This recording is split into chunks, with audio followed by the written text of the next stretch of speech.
March 8, 1968, Pacific Ocean, 1,560 miles northwest of Hawaii. 16,000 feet beneath the surface. Something was sinking. Not falling, sinking.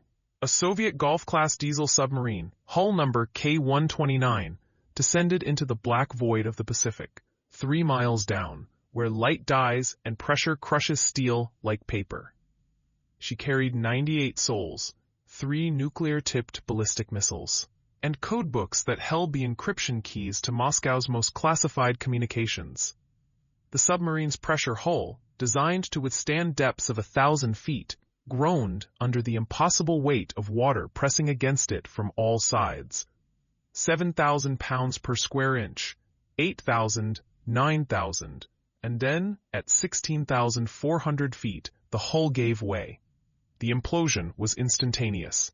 The sound, a deep, resonant boom, traveled through the water at nearly a mile per second, radiating outward in concentric waves that would be detected thousands of miles away.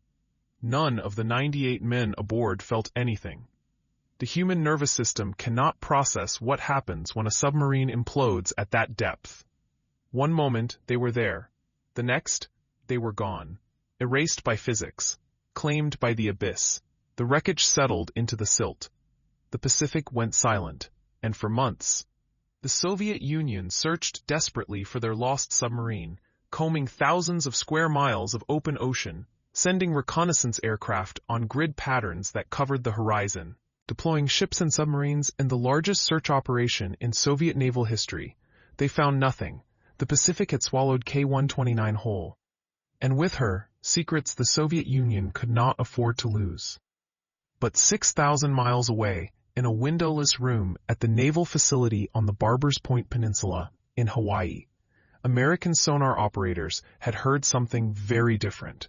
A faint echo, a metallic groan transmitted through underwater hydrophones anchored to the seabed, the unmistakable acoustic signature of a submarine breaking apart under its own weight.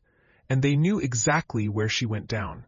The coordinates were immediately classified above top secret, transmitted to naval intelligence in encrypted burst transmissions, forwarded to the Pentagon, and within 72 hours, a file landed on a desk at CIA headquarters in Langley, Virginia.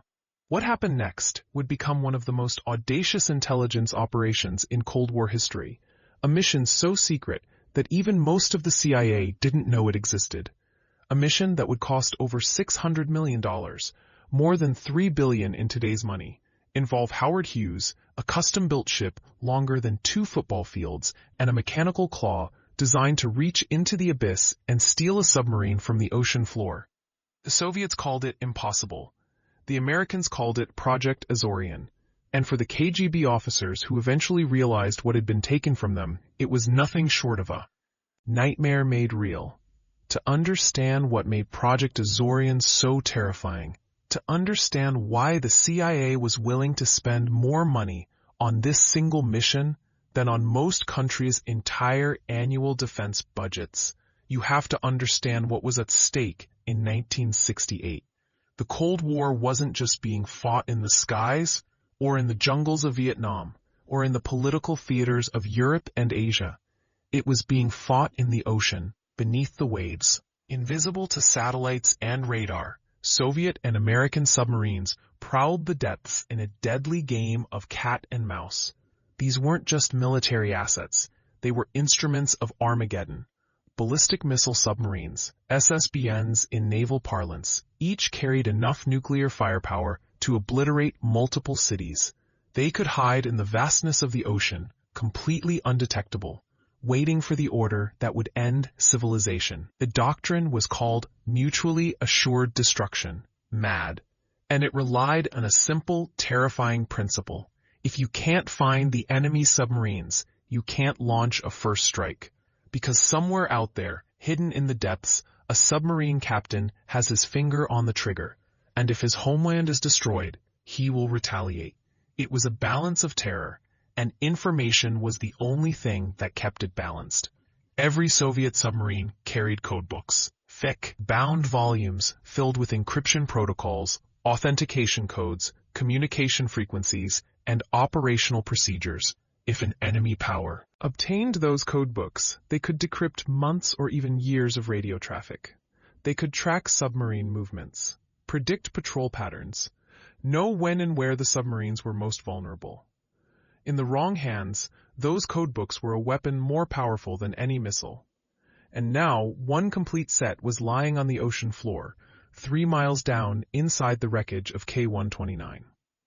When the submarine disappeared on March 8, 1968, the Soviet Northern Fleet immediately launched the largest search operation in its history.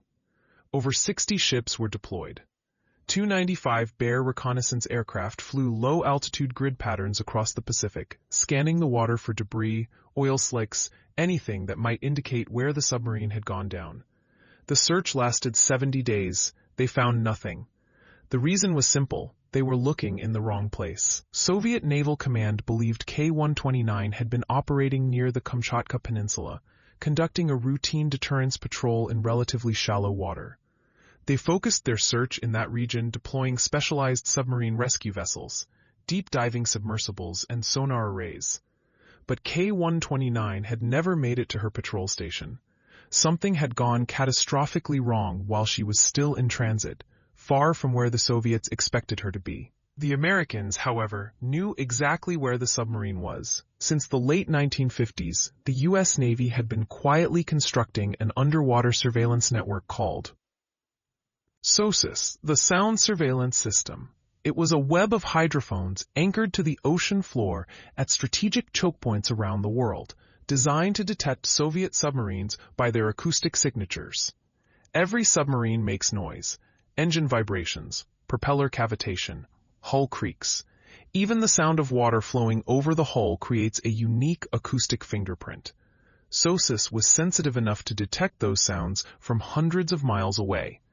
On March 8, 1968, at approximately 11:42 p.m. local time, SOSUS Station Hotel, located northwest of Hawaii, detected an anomalous acoustic event. Not the normal signature of a submarine in transit. Something different. A low-frequency implosion. The sound of a pressure hull collapsing under immense force. And then, silence. The technicians on duty immediately classified the event and ran triangulation calculations using data from multiple hydrophone arrays. Within hours, they had narrowed the source to a specific area of the Pacific, approximately 1,560 miles northwest of Oahu, in waters over 16,000 feet deep. The Navy sent the raw data to Naval Intelligence. Naval Intelligence forwarded it to the Office of Naval Research, and the Office of Naval Research sent a single-page memo to the Central Intelligence Agency. The memo had 3 sentences: Soviet Gulf-class submarine lost with all hands. Wreck located in international waters. Recovery technically feasible. That last sentence was optimistic. Technically feasible didn't mean easy. It didn't even mean probable. No one had ever recovered anything that large from that depth anywhere in the world. But for the CIA, the potential intelligence windfall was too valuable to ignore. If they could reach the wreck, if they could recover even part of it, if they could get their hands on those codebooks, those missile guidance systems, those nuclear warheads, it would be the intelligence coup of the century. Summer 1969, Langley, Virginia. A man named John Parangoski walked into a classified briefing room on the 6th floor of CIA headquarters and was handed a folder stamped with red diagonal lines. Umbra, talent keyhole, no foreign. Parangoski was 53 years old, a career intelligence officer with a reputation for 3 things: achieving the impossible, never backing down, and never, ever showing emotion. He'd overseen the development of the U-2 spy plane program, which had provided the first comprehensive photographic intelligence of Soviet military installations. He directed the Corona satellite reconnaissance program, which had revolutionized intelligence gathering from space. But this was different. This wasn't about flying high. This was about going deeper than anyone had ever gone before. The folder contained a feasibility study prepared by a joint team from the CIA's Directorate of Science and Technology, the Navy's Deep Submergence Systems Project, and a handful of private engineering contractors. The study was 60 pages long, filled With technical diagrams, pressure calculations, materials science reports, and cost projections. The summary was short. Recovery of K-129 wreckage is theoretically possible using a purpose-built salvage vessel and a custom heavy lift system. Estimated development time, 36 to 48 months. Estimated cost, $350 to $500 million. Probability of success, unknown. Parangosky read the entire report twice. Then he called a meeting.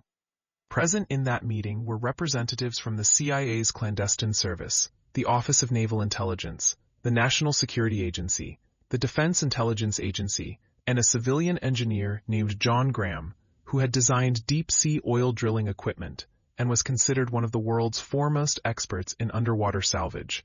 The question on the table was simple. Was this worth it? The NSA representative spoke first.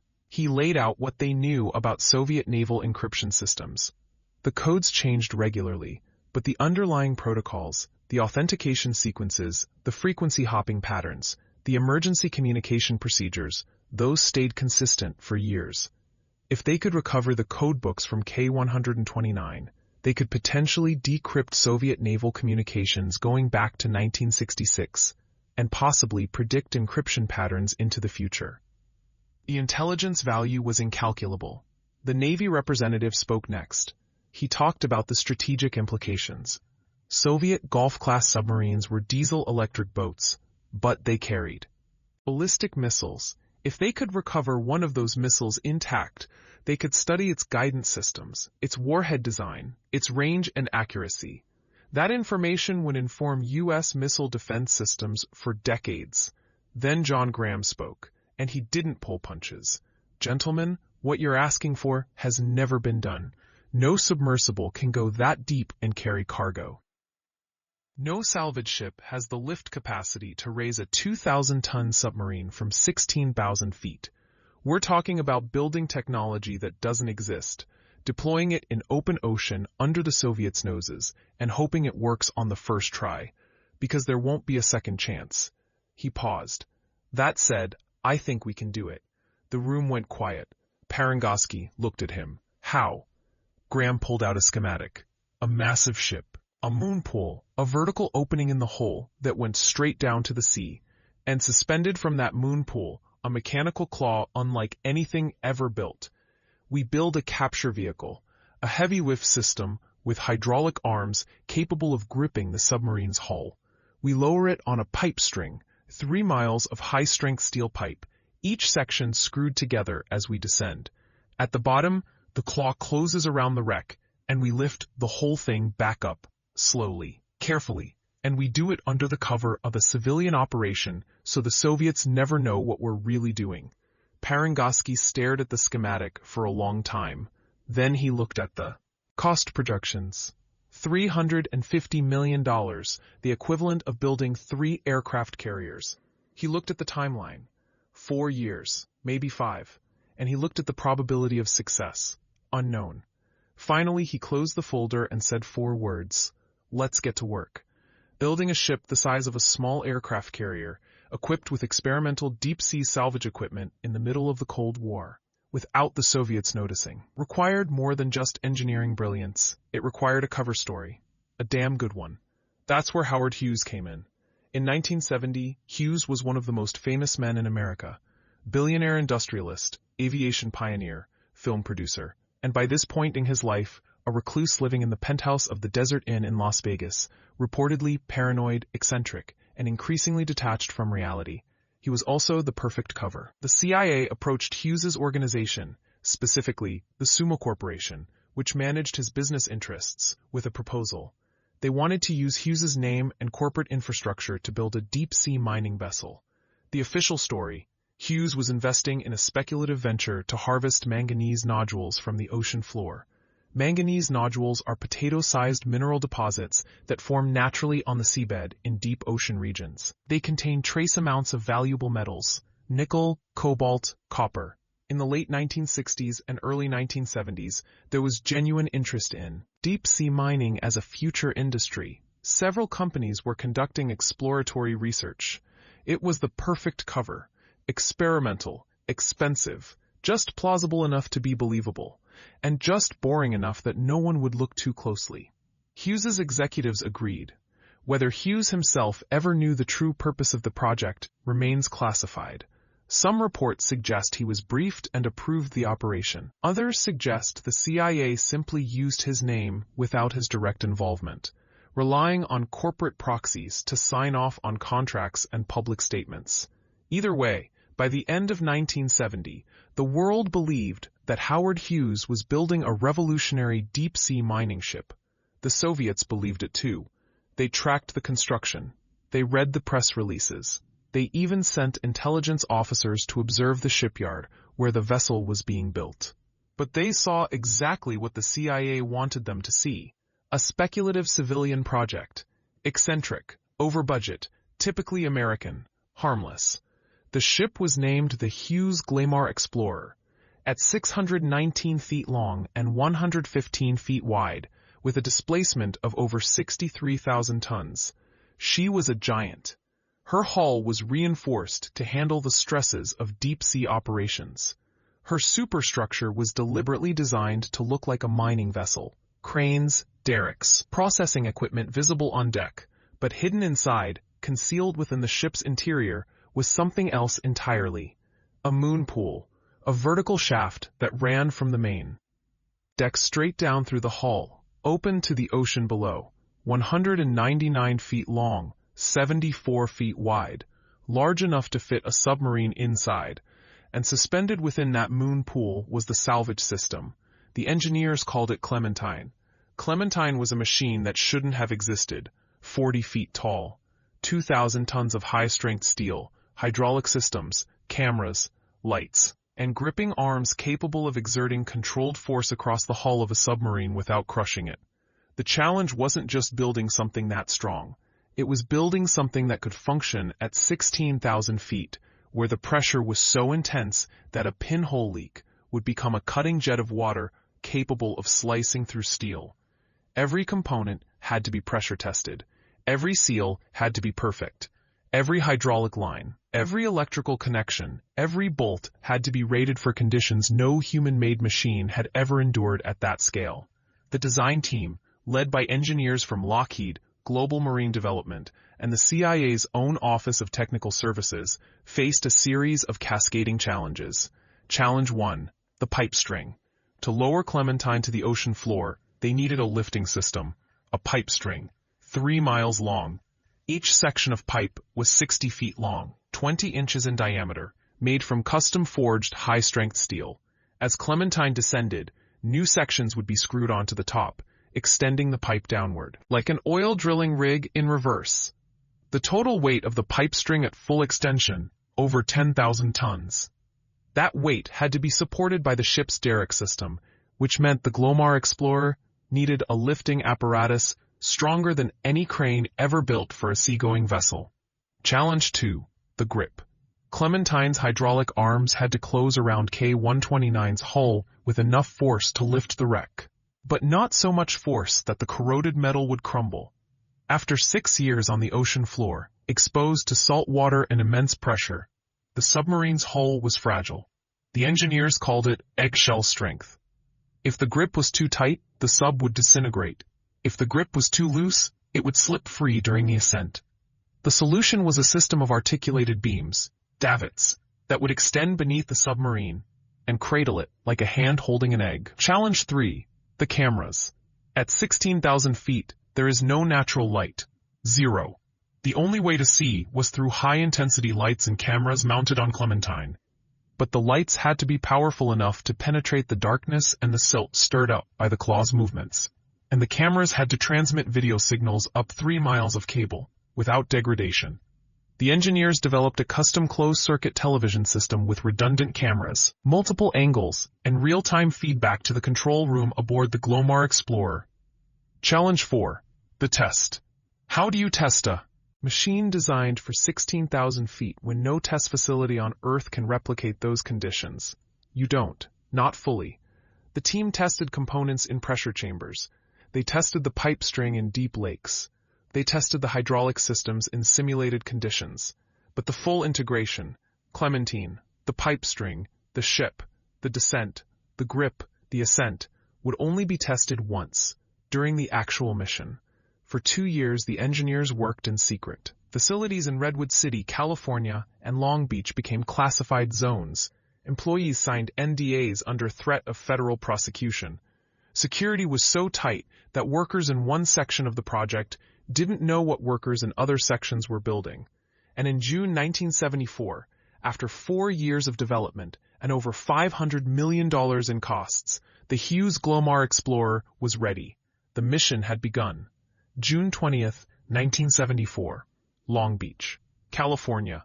The Hughes Glomar Explorer slipped out of port in the early morning fog, her engines rumbling, her crew, a mix of CIA operatives, Navy specialists, civilian contractors, and deep-sea engineers, working in coordinated silence. To the outside world, she was leaving for a mining expedition. The press had been briefed. Howard Hughes's representatives had issued statements about the exciting future of undersea resource extraction. But on board, the crew knew the truth. They were sailing into the middle of the Pacific to steal a Soviet submarine. The voyage took 3 weeks.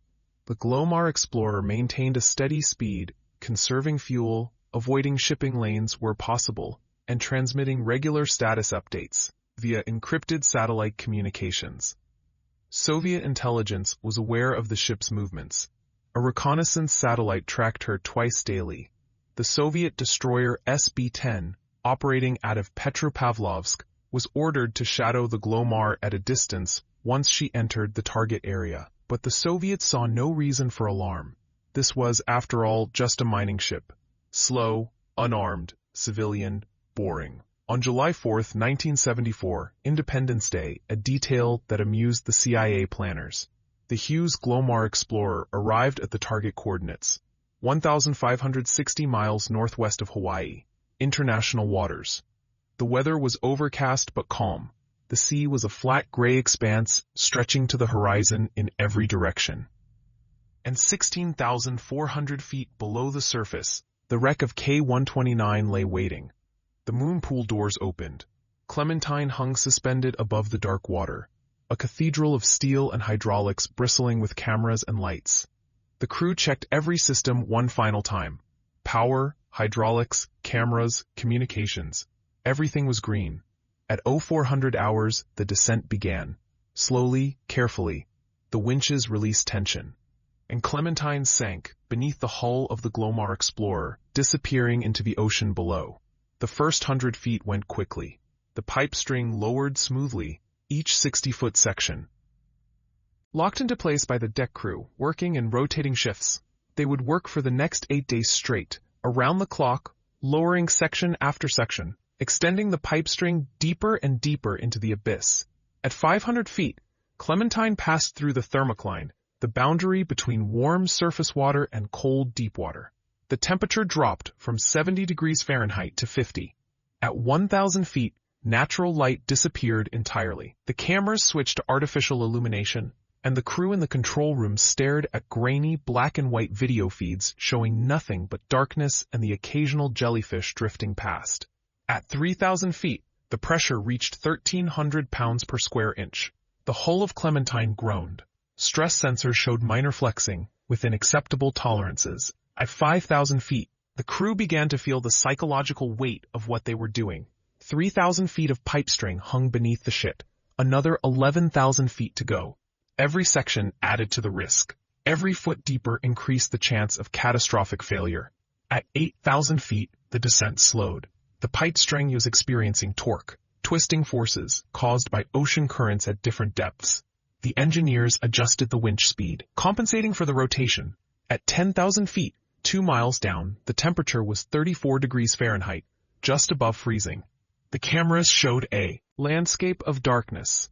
Occasionally, something bioluminescent would flash past, a deep-sea creature startled by the lights. At 12,000 feet, the crew hit a problem. One of the hydraulic lines in Clementine was showing a pressure drop. Not a leak, just a minor seepage, probably from a fitting that had flexed under pressure. It wasn't critical, not yet. But if it worsened, they might have to abort. They continued. At 14,000 feet, the sonar operators began pinging the seabed. They were getting close. At 15,000 feet, the sonar returned a contact, the wreck. At 16,000 feet, Clementine was 20 feet off the bottom, hovering above the silt, her cameras cutting through the darkness, and the crew aboard the Glomar Explorer stared at the video monitors in silence. Because there, lying broken and half-buried on the seabed, was K-129. The submarine was a corpse. Her bow section was intact, but the rest of her hull had cracked open like an egg. The conning tower had collapsed. The missile tubes, 3 of them, designed to carry R-21 nuclear-tipped ballistic missiles, were exposed, their covers torn away. Debris was scattered across the silt, pieces of metal, equipment, and scattered among the wreckage, barely visible in the camera feeds, were the remains of the crew. Bones, uniforms, personal effects. The control room aboard the Glomar Explorer went quiet. For all the planning, for all the engineering brilliance, for all the Cold War espionage and geopolitical calculation, this was the reality. 98 men had died here. And now, 6 years later, the Americans had come to disturb their grave. John Parangoski, watching from the control room, didn't say anything. There was nothing to say. This was the mission. This was the job. The crew refocused. Clementine descended the final 20 feet, her hydraulic arms extending, positioning the davits beneath the submarine's hull. For the next 18 hours, the crew worked with agonizing precision. The cameras provided multiple angles. The operators adjusted the claw's position inch by inch, making sure the davits would support the wreck evenly. If the grip was unbalanced, if one section of the hull bore more weight than another, the submarine would buckle and tear apart during the ascent. Finally, at 0300 hours on July 8, 1974, the hydraulic arms closed. Clementine had the submarine. The crew ran final checks. Hydraulic pressure, stable. Davit alignment, secure. Cameras, operational. At 0400 hours, the winches engaged. Clementine began to rise. Lifting K-129 from the ocean floor was like performing surgery in the dark while standing on a tightrope. Every foot of ascent increased the risk.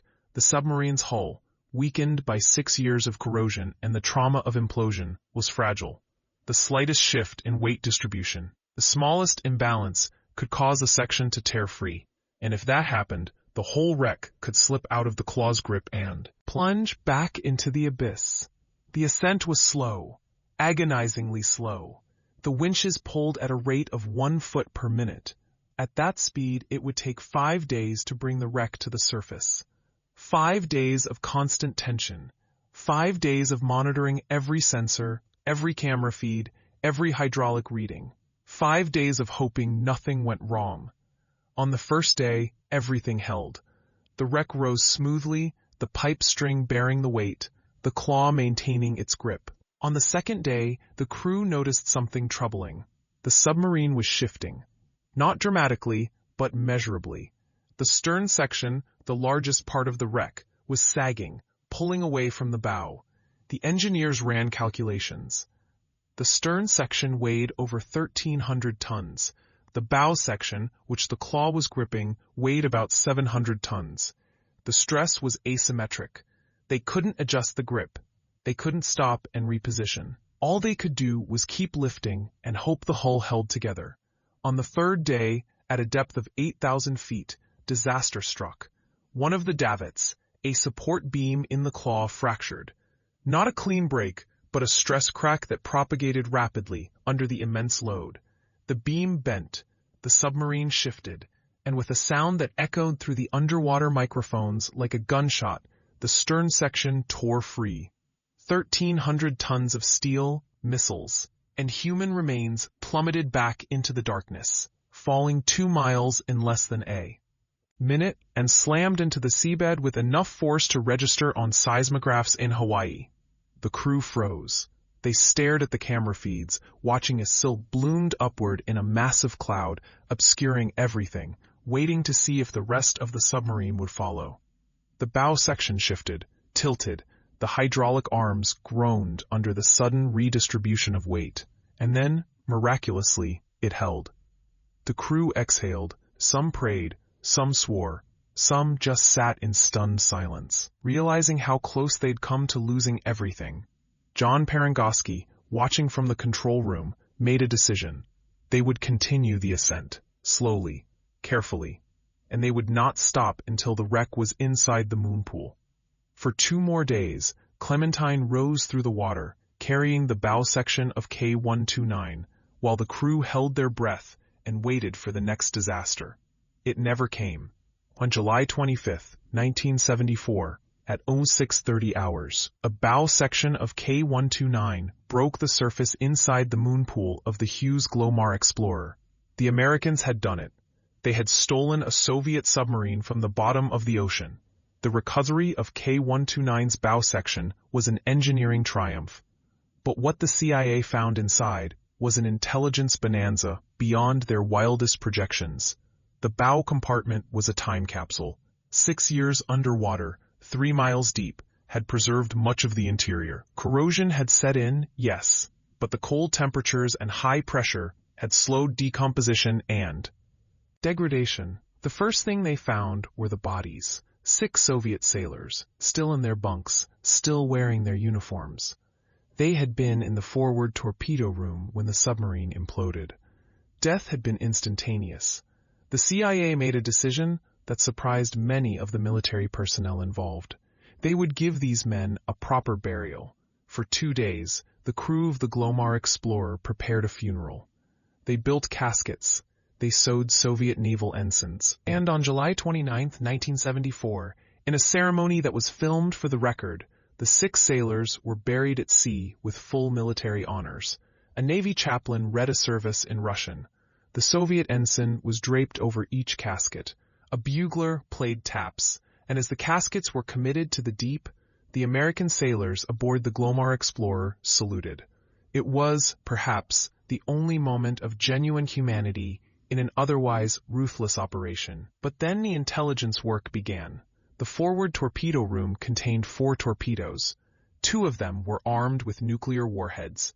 The CIA carefully extracted the warheads, transported them to a secure facility, and began disassembly and analysis. What they found was alarming. Soviet torpedo design was more advanced than U.S. intelligence had estimated.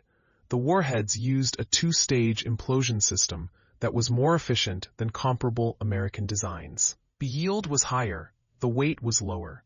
The intelligence was immediately passed to the Department of Energy and the U.S.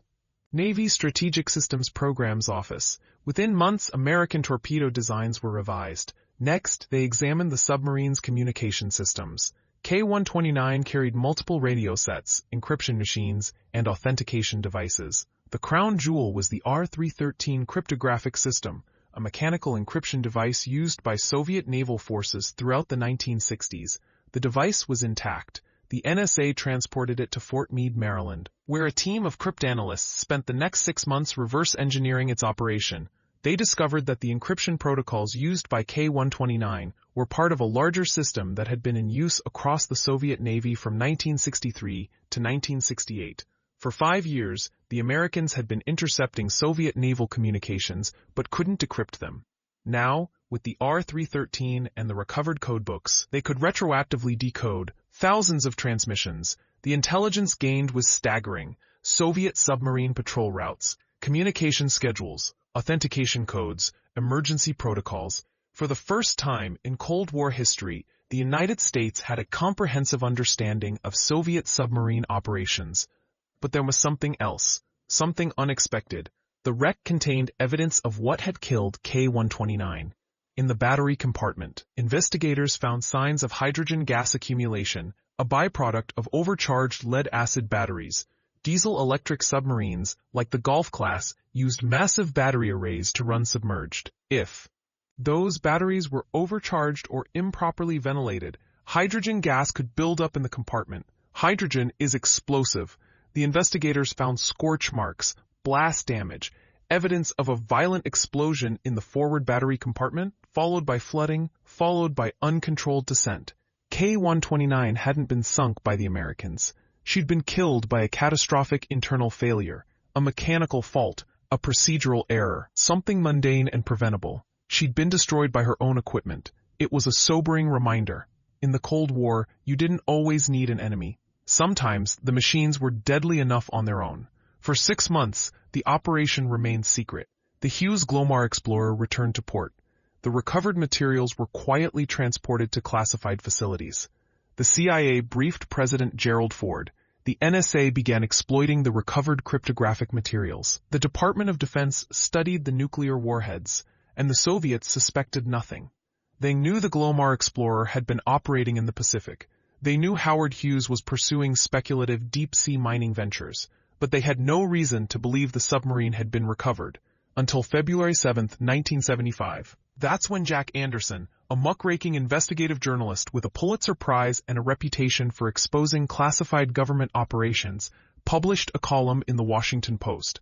The headline read, "CIA salvaged Soviet sub in secret." The column detailed the entire operation, the wreck of K-129, the Hughes Glomar Explorer, the mechanical claw, the recovery, even the estimated cost. The story exploded. Within hours, it was picked up by news outlets around the world. The New York Times, the Los Angeles Times, Le Monde, The Guardian, international television networks, radio broadcasts. By the end of the day, the entire planet knew that the CIA had stolen a Soviet submarine from the bottom of the Pacific Ocean. The Kremlin's response was immediate and furious. Soviet Premier Leonid Brezhnev summoned the U.S. ambassador to Moscow and delivered a formal protest. The Soviet Foreign Ministry issued a statement condemning the operation as an act of piracy and a blatant violation of international law. The KGB launched an internal investigation. How much had been recovered? What materials had been compromised? Which codes had been exposed? They didn't know, and that was the nightmare. Not knowing what the enemy knows. For weeks, KGB officers interrogated personnel who had been involved in K-129's operations. They reviewed communication logs. They changed encryption protocols. They overhauled authentication procedures, but it was too late. The damage was done. For 6 years, from 1968 to 1974, the Americans had been reading Soviet naval communications. They had tracked submarines, predicted patrol patterns, monitored missile tests, and the Soviets had no way to calculate the full extent of the breach. Some KGB analysts speculated that the CIA had recovered the entire submarine, including the nuclear missiles. Others believed only the bow section had been retrieved. A few suspected the whole operation had been a disinformation campaign designed to make the Soviets paranoid and waste resources changing systems that hadn't actually been compromised. The uncertainty was paralyzing. In the months that followed, the Soviet Navy implemented sweeping changes, new encryption systems, new communication protocols, new authentication codes. The overhaul cost millions of rubles and took years to complete. But the psychological damage was worse. Soviet submariners now operated under the assumption that the Americans could track them, that their communications were compromised, that retries continue their hiding places in the deep ocean were no longer safe. The balance of terror had shifted, and the KGB never forgot. The exposure of Project Azorian had consequences that rippled through the intelligence community for decades. The most immediate loss was operational. The CIA had planned a second mission. The stern section of K-129, the part that had torn free during the ascent and plunged back to the ocean floor, contained the submarine's most valuable intelligence prizes. 2 R-21 ballistic missiles, complete with nuclear warheads, the missile guidance computers, the fire control systems, the launch authentication devices. Everything the CIA wanted most was still down there, sitting in the silt 2.5 miles beneath the Pacific. After the successful recovery of the bow section, engineers had begun planning a return mission. They would modify Clementine, strengthen the davits, improve the grip mechanism, and go back for the stern section. The mission was tentatively scheduled for 1976. But after Jack Anderson's article exposed the operation, the plan was scrapped. The Soviets were now watching. They knew the wreck's location. They had dispatched their own survey vessels to the site. Soviet intelligence satellites tracked the Hughes Glomar Explorer whenever she left port. A second mission was impossible. The stern section of K-129 would remain on the ocean floor, its secrets locked away in the darkness, forever beyond reach. For the CIA, It was a bitter pill. They had come so close. They had proven the technology worked. They had demonstrated that even the deepest ocean was no longer a sanctuary. And then a journalist had published the story, and it was over. Jack Anderson defended his decision to break the story. He argued that the American public had a right to know about covert operations conducted in their name, especially operations that cost over $500 million and risked an international incident with a nuclear-armed superpower. The CIA saw it differently. They argued that Anderson had compromised national security, endangered future intelligence operations, and given the Soviets critical information about U.S. deep-sea capabilities. The debate continued for years. Congressional hearings were held. Journalists and intelligence officials testified. The ethics of secrecy versus the public's right to know became a case study taught in journalism schools and intelligence academies. But for the men and women who had worked on Project Azorian, who had spent 4 years building the impossible and had succeeded against all odds, the exposure felt like betrayal. They had pulled off the greatest intelligence coup in Cold War history, and then someone had told the world about it. But there was another side to the story, a side that often gets lost in the technical details and geopolitical calculations. The men of K-129, 98 Soviet sailors, most of them in their 20s, conscripts for the most part. Young men from villages and cities across the Soviet Union, drafted into service, trained to operate one of the most dangerous machines ever built, and sent into the Pacific with nuclear weapons and the knowledge that if war came, they would be among the first to die. They had families, wives, children, parents who waited for letters that never came. When K-129 disappeared in March 1968, the Soviet Navy informed the families that the submarine was missing and presumed lost. But they provided no details, no explanation, no body to bury. For the families, it was a special kind of agony, not knowing, not having closure, just the terrible certainty that somewhere in the ocean, their loved ones were gone. For 6 years, those families lived in limbo, and then in 1974, the Americans found the wreck, recovered part of it, found 6 bodies, and buried them at sea, but the CIA didn't tell anyone. The burial ceremony was classified. The footage was locked away in a vault at Langley. The families of the K-129 crew continued to wait, continued to wonder, continued to mourn without knowing. It wasn't until 1992, 18 years after the recovery, 24 years after the submarine sank, that the situation changed. The Soviet Union had collapsed. The Cold War was over, and in a gesture of post-Cold War reconciliation, the CIA decided to share the burial footage with the Russian government. A delegation of Russian naval officers traveled to CIA headquarters. They were shown the film, the caskets, the Soviet naval ensigns, the American sailors saluting as the bodies were committed to the deep. Some of the officers wept. The footage was eventually provided to the families of the 6 recovered sailors. A small ceremony was held in Moscow. The men were officially recognized as having died in service to their country. Their names were added to a memorial. One of the family members, the mother of a young sonar technician who had been aboard K-129, was interviewed by Russian television. She was in her 70s by then. Her son had been 23 when he died. The interviewer asked her how she felt, knowing that her son had been recovered and buried by the Americans. She was quiet for a long time. Then, she said, "I spent 24 years not knowing where my son was. I imagined him in the dark, alone, at the bottom of the ocean. And now I know that someone found him, that someone cared enough to bury him properly, even if they were the enemy." She paused. "I wish they had told us sooner." The interview was broadcast across Russia, and for many Russians watching, it was the first time they truly understood the human cost of the Cold War. Not the geopolitics, not the ideology, but the simple, terrible fact that young men had died in the service of nations that saw them as expendable, and that even in death, they had been used as pawns in a game they never fully understood. Today, the Hughes Glomar Explorer is gone. After Project Azorian, the ship was placed in reserve. For years she sat in harbor, her classified equipment removed, her moon pool sealed, her purpose officially listed as experimental deep-sea mining vessel. In the 1990s, she was briefly reactivated for oil drilling operations in the North Sea, but the technology had moved on. Newer, more efficient ships had been developed. The Glomar Explorer was obsolete. In 2015, she was sold for scrap, towed to a breaker's yard in China, cut apart, melted down. The ship that had reached deeper than any salvage vessel in history, the ship that had stolen a submarine from the ocean floor, ended her days as recycled steel.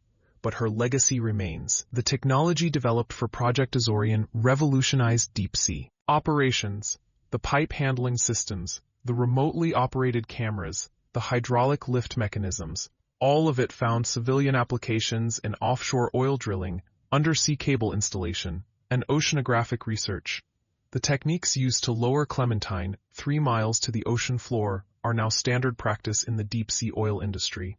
The Gulf of Mexico, the North Sea, West Africa. Drilling platforms routinely operate in waters deeper than where K-129 sank. The same cameras that filmed the wreck of K-129 evolved into the ROVs, remotely operated vehicles, that now explore shipwrecks, repair undersea infrastructure, and conduct scientific research in the deepest parts of the ocean.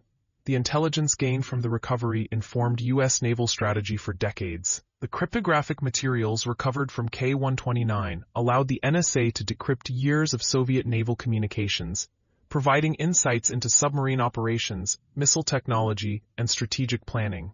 Some intelligence historians argue that the information gained from Project Azorian shortened the Cold War, that the United States' ability to track Soviet submarines more effectively forced the Kremlin to reassess its nuclear deterrence strategy, leading eventually to arms reduction negotiations and détente. Others argue that the exposure of the mission increased Soviet paranoia, accelerated the arms race, and made the world more dangerous. Both views have merit. What's undeniable is that Project Azorian represented a turning point in Cold War intelligence operations. It proved that no secret was safe, no depth was unreachable, no grave was undisturbed.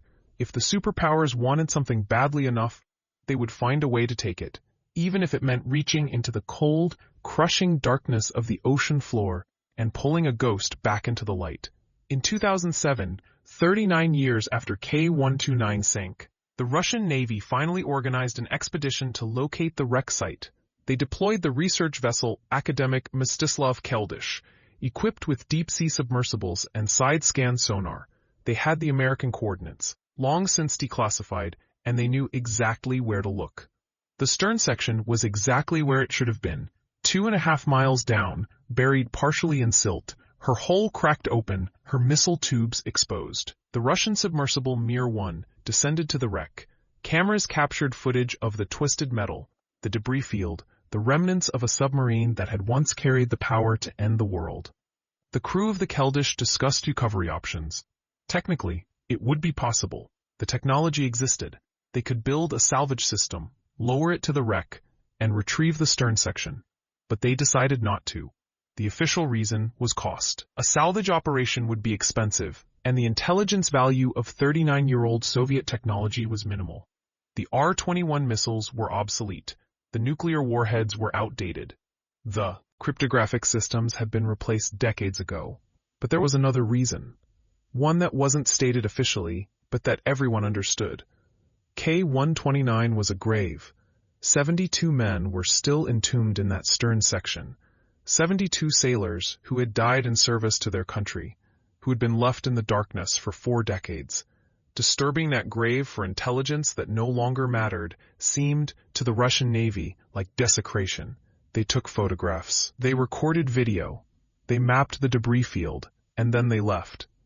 The stern section of K-129 remains on the ocean floor to this day, 3 miles down, in international waters, a monument to the Cold War, to the men who fought it, and to the secrets that even now, decades after the conflict ended, still lie buried in the deep.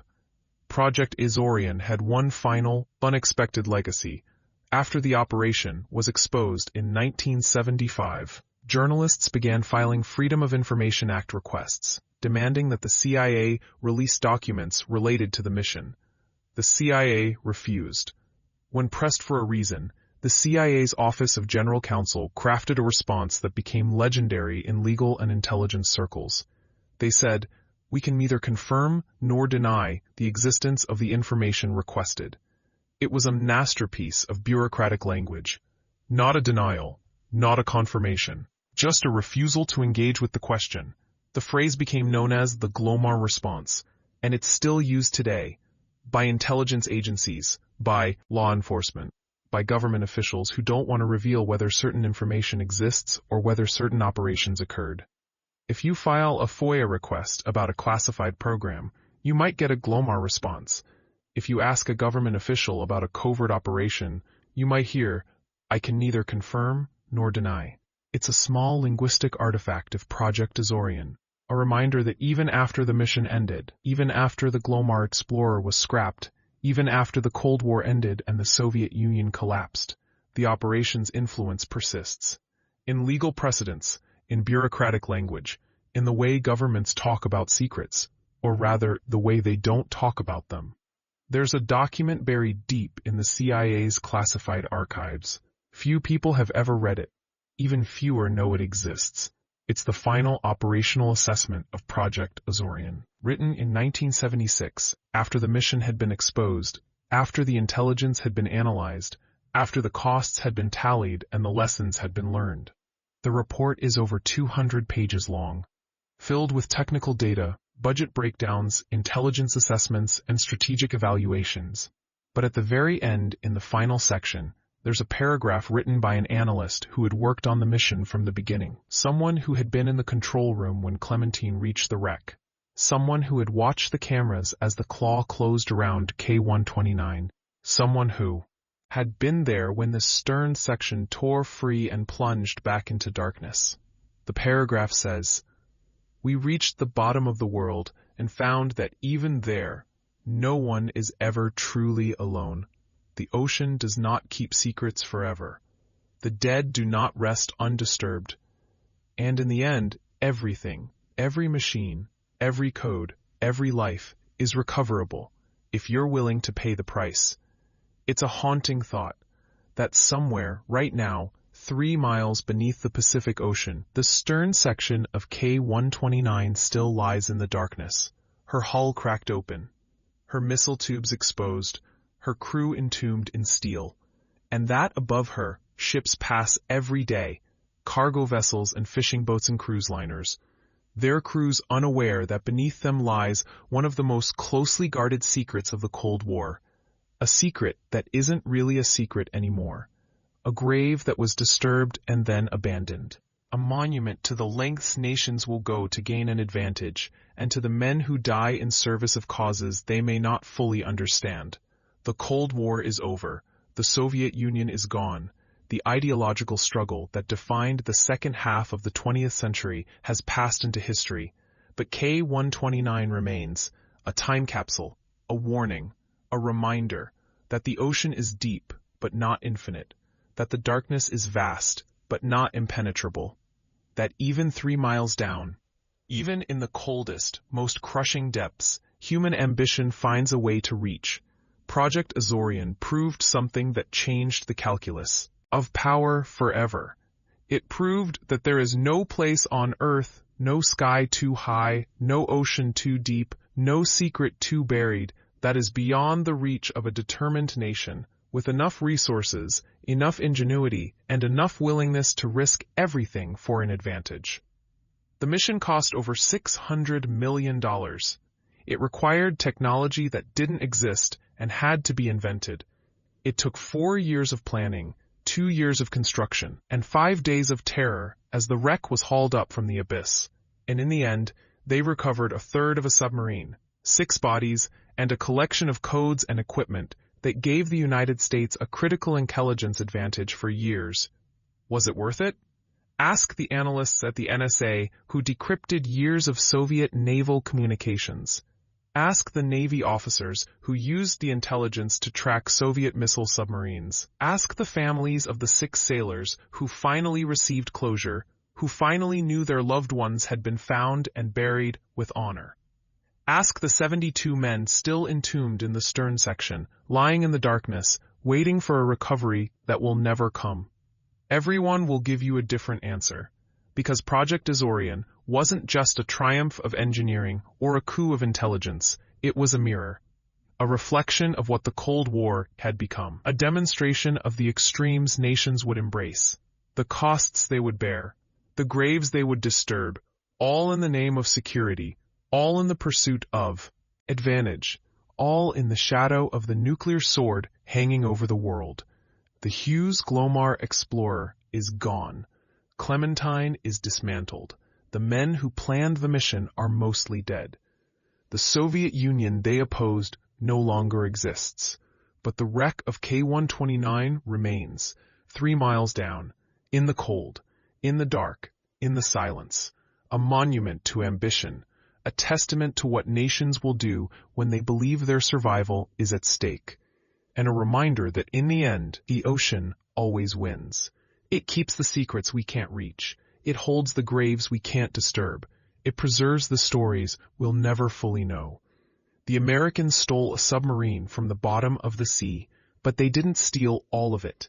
And the rest, the missiles, the codes, the bodies of 72 men, will stay there forever, in the deepest, darkest place on Earth, where even now, in the 21st century, with all our technology and all our ambition, we still cannot reach. The ocean is patient.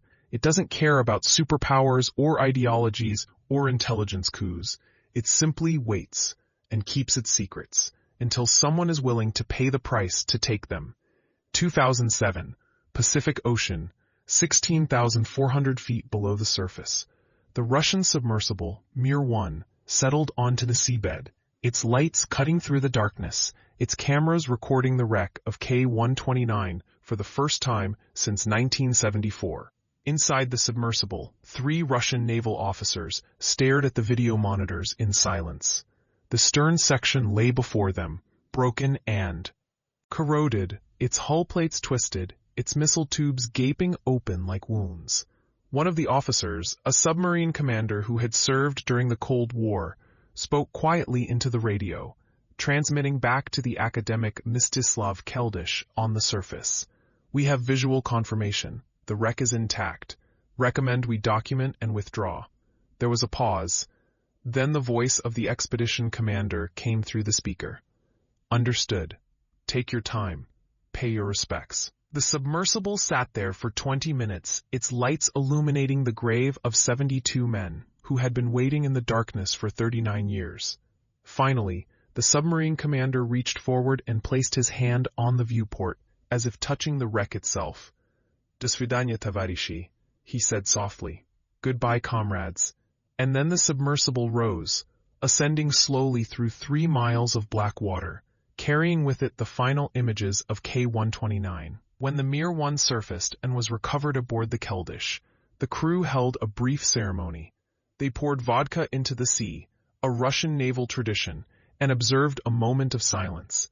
The expedition commander made a brief statement to the assembled crew. "K-129 will remain where she is. This is her final resting place. We will not disturb her again." And they never did. The coordinates were recorded. The footage was archived. The Russian Navy filed a formal notice with international maritime authorities, designating the wreck site as a protected war grave, and the stern section of K-129 was left to the ocean, forever.